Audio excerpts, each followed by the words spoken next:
ilmu itu sangat penting. Ini bab ibadah. Jadi mulai sekarang saya minta, saya mohon ngajinya yang tuntas.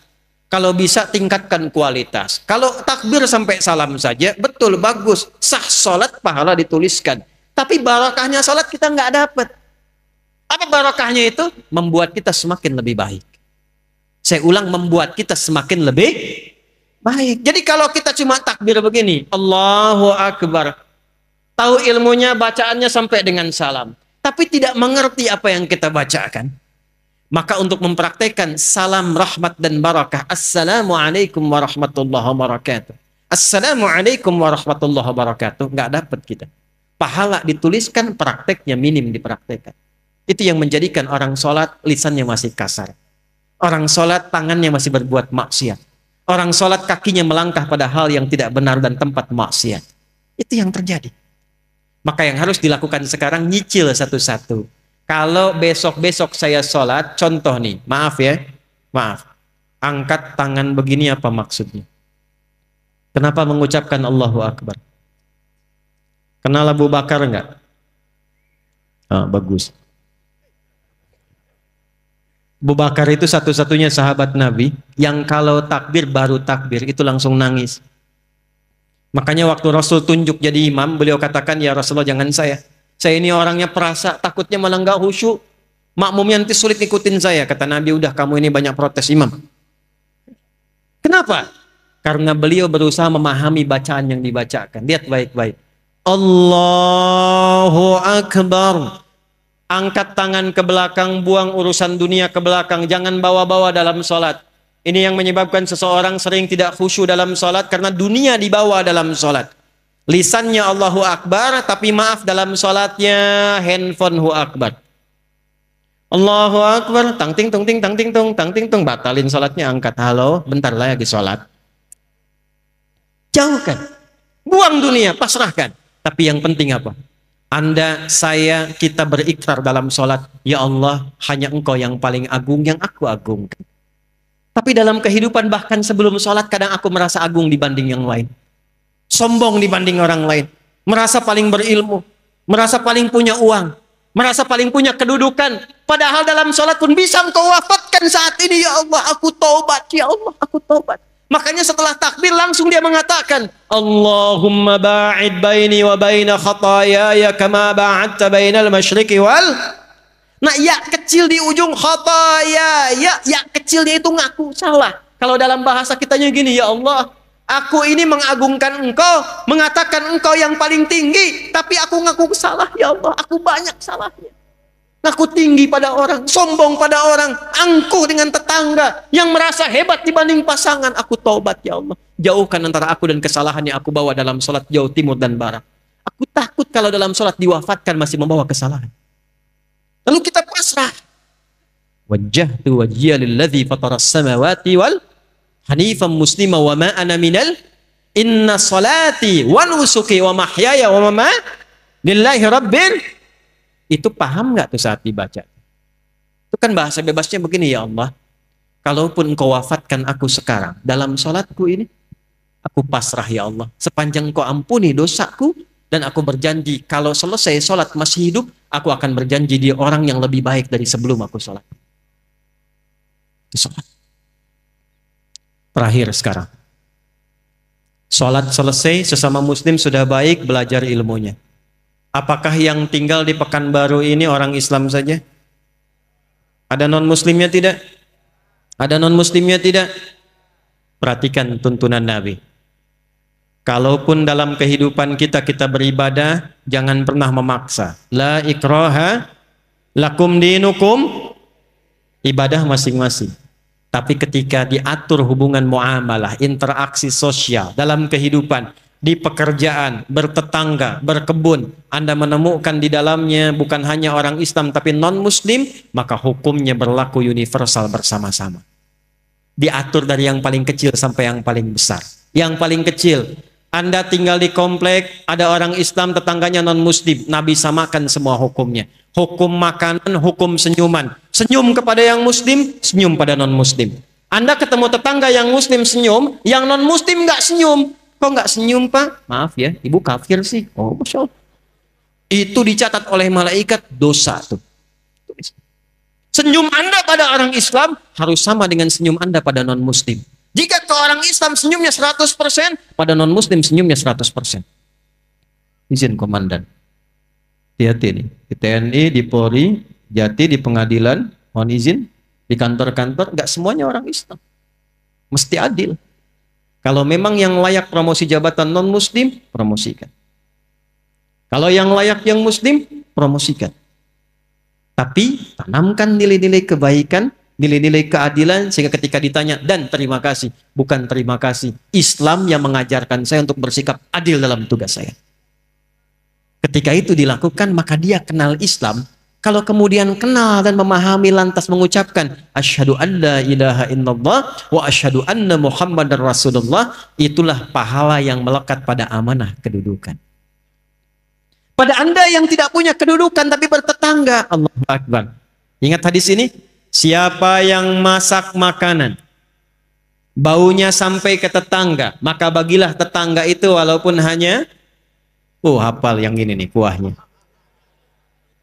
Jadi ini biasa masak sop ayam, ayamnya dia makan, kuahnya dikasih tetangga. Tetangganya tanya, kenapa kami dikasih kuah? Hadis Nabi, Pak. Ini korban terjemahan nih. Maksud Nabi, nanti besok-besok itu orang banyak kreatif bikin bumbu-bumbu. Memang yang dimasak itu cuma, maaf sekali, singkong. Tapi bumbunya bumbu rendang. Diambil dari Bukit Tinggi, bikin rendang singkong. Bumbunya rendang, yang dimasaknya apa?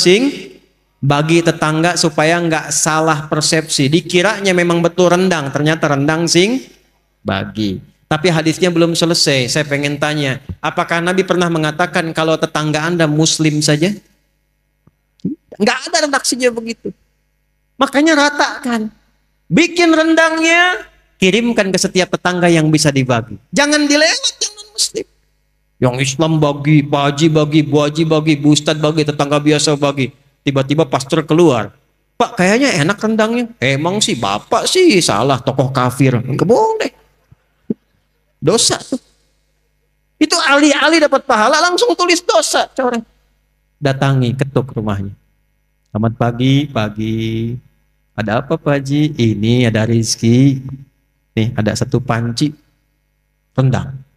Oh, Pak Haji baik sekali. Bukan baik. Nabi Muhammad yang mengajarkan saya untuk berbagi. Kenalkan nama Nabi Muhammad. Besok-besok saat dia mengembalikan panci, udah bisa salam. Assalamualaikum Pak Haji. Tuh. Padahal Anda aja haji belum, gitu kan?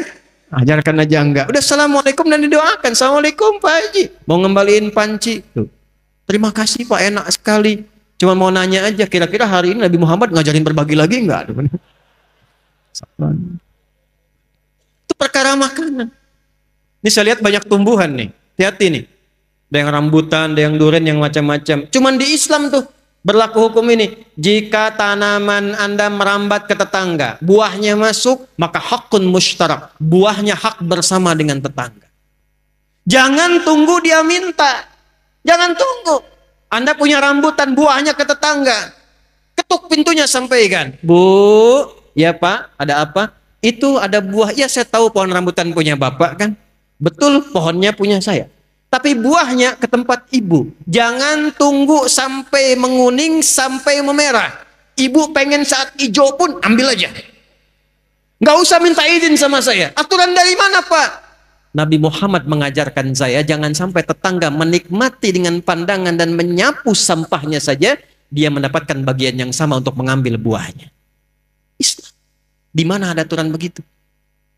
Cuman itu aturan buat buah aja. Kadang repotnya dia nggak tahu ketika ayam Anda main ke pekarangan dia tuh.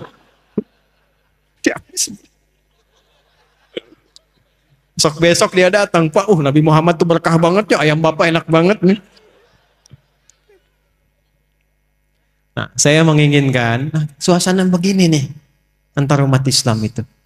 Jadi kita internal diperbaiki, sama orang-orang sekitaran kemudian berbuat baik, jaga itu sampai wafat. Jaga itu sampai wafat. Karena kita nggak tahu kapan kita pulang. Mungkin pulang malam ini. Kenapa pada diam ini? Kan udah gelap banget tuh. Ya, senang tidak kalau pulang? Yakin? Senang tidak? Dibilang senang takut malam ini gitu ya. Dibilang tidak ya pulang. Maaf ya, ini hukum psikologi nih. Di mana-mana semua orang pulang itu senang.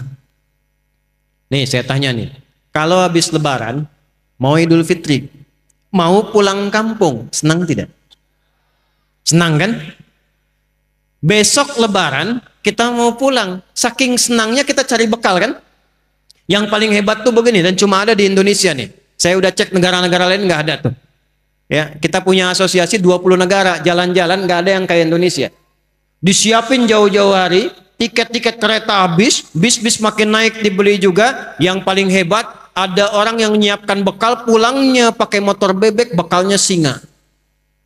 Tahu nggak?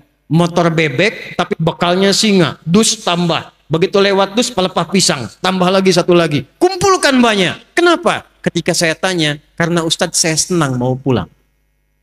Dan saking senangnya dia tuliskan di belakang pakai kardus, dia tulis dekat knalpotnya itu, sayang aku pulang. Lalu dia telepon ke kampungnya, aku pulang hari ini. Yang di kampung, Allahu Akbar, cek rumah karena ada yang mau pulang.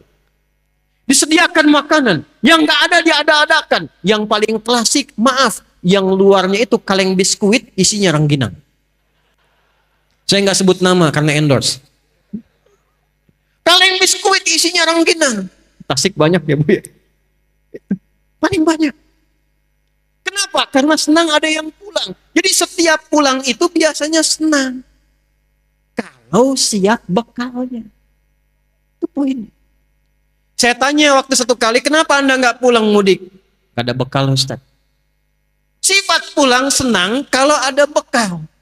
Kalau sedikit bekal, tak ada bekal, tak siap pulang. Jadi setiap disebutkan pulang, semua senang. Ini saya konfirmasi lagi nih. Kalau malam ini kita pulang, senang nggak? Udah punya bekal? Maka materi yang kita pelajari malam hari ini, bawa dan terapkan, tobat dulu malam ini. Dengan tobat gugur semua dosa insya Allah. Kecuali utang ya, awas tuh. Utang tetap bayar tuh. Tobat utang tidak lunas dengan tobat. Ya, yang buruknya hilang, yang utangnya lunasi. Begitu selesai kemudian kosong, pulang dari sini, jalan itu udah bawa pahala. Ada orang pernah bunuh 99 sampai 100 orang. Dia mau tobat. Begitu mau tobat, datang kepada seorang kiai. Kata kiai itu, kalau yang kayak kamu ini saya nggak bisa bimbing. Tapi saya referensikan pada kawan saya yang di sana. Ini sikap bijak. Nggak ada ustadz menguasai segalanya. Kalau bukan pakar di bidangnya, arahkan dan sarankan pada ustadz lain yang menguasai bidangnya. Maka dia jalan ke tempat kiai itu, di tengah-tengah, ternyata ajalnya tiba, meninggal. Di tengah-tengah. Apa yang terjadi?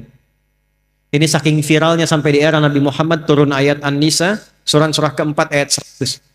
وَمَنْ يُهَاجِرْ فِي سَبِيلِ اللَّهِ يَجِدْ فِي الْأَرْضِ مُرَاغَمًا كَثِيرًا وَسَعًا وَمَنْ يَخْرُجْ مِنْ بَيْتِهِ مُهَاجِرًا إِلَى اللَّهِ وَرَسُولِهِ ثُمَّ يُدْرِكْهُ الْمَوْتُ فَقَدْ وَقَعَ أَجْرُهُ عَلَى اللَّهِ.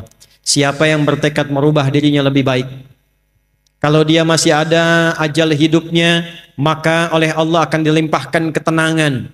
Jadi kalau mau berubah jadi baik, bukan dunia dulu yang dikasih, bukan materi, bukan pangkat dulu, diberikan ketenangan di hatinya oleh Allah supaya menerima kebaikan. Setelah itu baru dilimpahkan, kedudukan tambahkan, harta tambahkan, ilmu tambahkan. Tapi kalau dia ingin berubah tiba-tiba wafat di pertengahan, maka jalan kakinya itu menggugurkan dosa-dosanya. Tobatnya diterima, tapak kakinya dihitung sebagai amalan baru. Maka orang tadi yang pernah membunuh 100 orang, maaf, dia meninggal di pertengahan jalan ke majlis ilmu untuk mengaji, di tengah-tengah belum sampai belajar, meninggal di tengah. Allah perintahkan, catat amalannya untuk menggugurkan dosanya. Dan catat tapak pertama kakinya untuk mengantarkan dia ke surga.